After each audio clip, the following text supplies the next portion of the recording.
भी धार्मिक काम करेगा, चाहे किसी भी समुदाय का लोग व्यक्ति हो, वो अपने कार्य को अच्छा करने की कोशिश करेगा, ना कि कार्य में विघ्न डालने की कोशिश करेगा। तो उसी के चलते हुए एक कलश यात्रा का आयोजन किया गया था, जिस कलश यात्रा में लगभग जो हमारा लक्ष्य था, मैंने पहले ही बताया था, 11,000 महिलाओं की कलश यात्रा का लक्ष्य था। और मुझे लगता है कि वो 11,000 से भी ज्यादा महिलाएं उसमें कलश यात्रा में माताएं बहनें हमारी पहुंची। और लगभग मेरे ख्याल से जो अंदाजा मैं लगा सकता हूं, 700 से 1,000 के करीबन हमारे भाई थे, जिसमें बुजुर्ग थे, नौजवान थे। क्योंकि कलश यात्रा महिलाओं का ही कलश उठाने का होता है, तो महिलाओं पे ज्यादा फोकस था और महिलाओं ने बढ़ चढ़कर, हमारी बहनों ने, माताओं ने, हमारे बच्चों ने उसमें भाग लिया। और एक ऐसा लग रहा था कि मतलब राममहल होनी हो गई है। पूरा प्रांगण भरा हुआ था, खड़े होने की जगह नहीं थी। जो जगह हमने कैमरामैन, मुख्य अतिथि, वरिष्ठ अतिथियों के लिए बना रखी थी, वो भी सारी भरी हुई थी। बल्कि व्यासपीठ के बराबर में जो जितनी भी जगह थी वो सारी भर चुकी थी। तो उसके बाद हमें वहां से कलश यात्रा प्रारंभ करनी थी। अब उसमें होता क्या है, 2 दिन पहले एसडीएम साहब को कलश यात्रा के लिए परमिशन के लिए अवगत करा दिया गया। अब लोग कहते हैं भाई कमिश्नरेट है, कमिश्नरेट में भी एसीपी साहब को करवानी चाहिए थी। तो एसीपी साहब को भी माननीय विधायक जी के बड़े पुत्र हितेश भाई गए थे और वो एप्लीकेशन देके आ गए थे। अब एसीपी साहब का उसमें ये कहना था, जब बयान आया कि परमिशन कैंसिल कर दी गई थी, और हमने सूचना देने के लिए फोन किया और उन्होंने फोन नहीं उठाया। चलिए हम उनकी बात को बड़ा कर देते हैं कि उन्होंने परमिशन रद्द कर दी और उन्होंने सूचना देने के लिए फोन किया और किसी ने फोन नहीं उठाया। तो मुझे आप एक बात बताइए, जितने बुद्धिजीवी लोग सुन रहे हो, अगर मेरी बात कोई गलत हो तो मुझे बताइएगा। जब इतना बड़ा प्रोग्राम था, उसके होर्डिंग लगे हुए थे, बैनर लगे हुए थे, तमाम थे, क्या एसीपी साहब अपने कमरे में से 1.5 किलोमीटर आगे नहीं आ सकते थे? उस दिन वो कलश यात्रा को रोकने के लिए फोर्स के साथ तो आए। उस कलश यात्रा को रोकना था या परमिशन कैंसिल करनी थी, तो वो आके 2 आदमी या 10 आदमी या 100 पुलिस वाले या 200 पुलिस वाले प्रांगण में आ जाते। महाराज जी से और विधायक जी से या वहां और जो भी कोई था, हम थे और भी बहुत लोग थे, उनसे आग्रह कर लेते कि भाई ऐसे ऐसे बात है, मत निकालिए। तो कोई भी आग्रह की स्थिति में कोई किसी को मना नहीं करता। पर प्रशासन की सोची समझी चाल थी और वो सोची समझी चाल में नाकाम रह गए, क्योंकि वो जिस कृत्य को वो करने आए थे, वो मुझे जो लगता है, कल जो मैंने सोच देखी, बताऊंगा उसके बारे में भी, मुझे जो लगता है वो सोच इतनी खराब थी कि जैसे बाबर की औलादों ने ये प्लानिंग की हो। अब उसमें क्या होता है कि वो ना तो आए नहीं, ना उन्होंने किसी से आग्रह किया, फोन नहीं उठाया तो कोई बात नहीं। सुबह से हमारी माताएं बहनें कलश लेके वहां पे एकत्रित हो रहे थे, 3-4 घंटे एकत्रीकरण में लगा, तो उस एकत्रीकरण में भी कोई नहीं आया। और इन्होंने क्या काम किया, गेट से, या तो भाई इतना तो पुलिस फोर्स पे तो कोई हाथ उठाएगा नहीं, और पुलिस फोर्स पे इतनी है जिसका कोई हिसाब नहीं। बड़े बड़े दंगे पुलिस फोर्स, कश्मीर जैसी जगहों पे पुलिस फोर्स काम करती है। यहाँ इन्होंने गेट से कलश यात्रा को गेट से बाहर आने दिया, निकलने दिया, और उसके बाद बीच में मंगल बाजार के पास इन्होंने वहां कलश यात्रा को रोक दिया। और माननीय विधायक जी के साथ उन्होंने धक्का मुक्की की, कार्यकर्ताओं के साथ धक्का मुक्की की, बहनों के साथ छेड़छाड़ हुई। इतनी 1000 महिलाओं में पुलिस के पास महिला पुलिस नहीं थी, जबकि महिला पुलिस का होना, अगर किसी एक महिला की गिरफ्तारी करने भी जा रहे हैं तो भी महिला पुलिस का होना जरूरी है। और आप पूरी भीड़ में और जलसे में देखिए, महिला पुलिस कहीं दिखाई नहीं देगी आपको। उसके बाद इन्होंने रोकी क्यों, उसका कारण क्या था, और क्या ये रोक पाए? रोक भी नहीं पाए, सिर्फ विघ्न डालना था। और एक मंशा थी कि इतनी भीड़ में जब हम विधायक को परेशान करेंगे तो उसके समर्थक जो हैं, राम भक्त जो हैं, सनातनी जो हैं, वो उमड़ पड़ेंगे और हमारे ऊपर वो पथराव या कुछ डंडा या पत्थर या कुछ मारेंगे, जिसका फायदा उठा के हम विधायक को लपेट देंगे, गोली मार देंगे, कुछ भी कर सकते थे।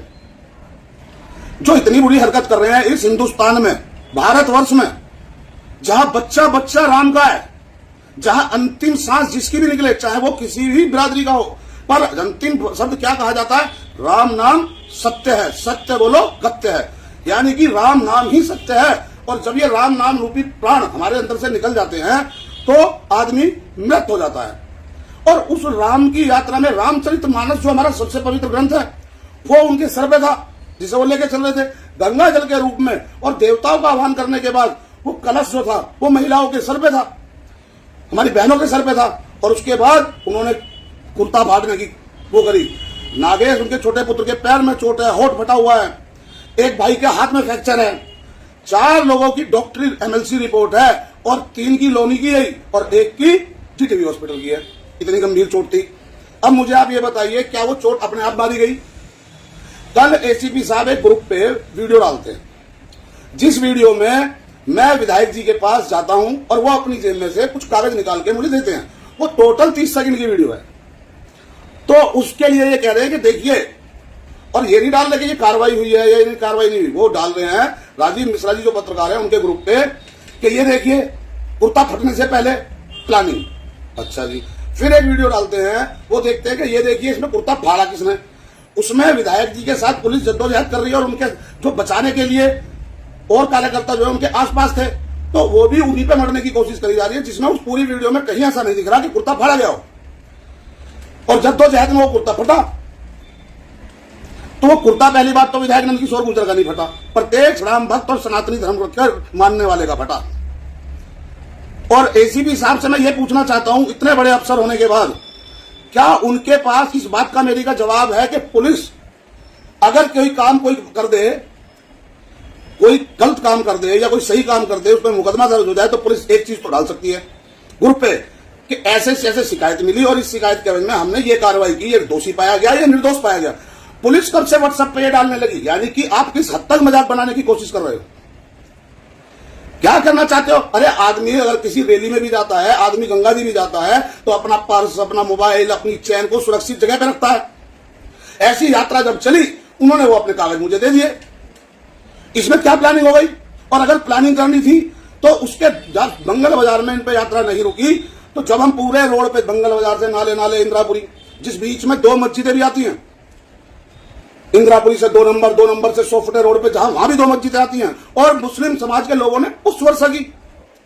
देखिए, जहां ये कह रहे थे कि मुस्लिम समाज के रमजान चल रहे हैं, दंगा करेंगे, इसलिए हमने परमिशन कैंसिल कर ली। मुस्लिम समाज तुम्हारा पुष्प बरसा रहा था। भाई तुम तो उस मुस्लिम समाज से गिरे हुए रखते हो, सोच ऐसी रखते हो क्योंकि तुम चाहते हो, ये तुम्हारे में जो अखिलेश यादव का ब्लड घूम रहा है ना चारों तरफ, इसे निकाल के फेंकने की जरूरत है। आप एक सज्जन आदमी को जो राम की कथा, रामचरितमानस जब सर पे होती है, अरे कोर्ट में भी गीता पे हाथ रख के कसम खिलवाई जाती है, इतने पवित्र ग्रंथ है हमारे।